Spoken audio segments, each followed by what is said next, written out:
এটা আমার দুর্বলতা যে আমি এই যে জীবন বান্ধব এবং খুবই জীবনের কাছাকাছি যে রিয়েলিস্টিক যে ক্যারেক্টারগুলো, রিয়েল ক্যারেক্টারগুলো, সেগুলোর যে আপস অ্যান্ড ডাউন থাকে, আমি বারবারই বলছি এর আগেও, এই শেডগুলো নিয়ে কাজ করতে আমার ব্যক্তিগতভাবে আমি পছন্দ করি।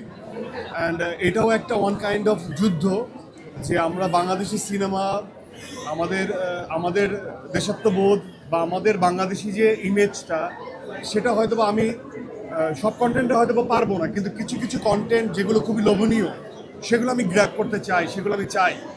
তো আমাদের এই চরিত্র শাহজাহান ইসলাম নূর, একজন বাংলাদেশি মুসলমান, এই চরিত্রটা আমাকে হিপনোটাইজ করেছিল, আমাকে ভাবতে বাধ্য করেছিল, আমাকে এই নূর এই চরিত্রের প্রেমে পড়তে বাধ্য করেছিল। সো দ্যাটস ওয়াই হয়তো বা সেটা একটা বিশ্বাসযোগ্যতার জায়গায় হয়তো বা পৌঁছেছে।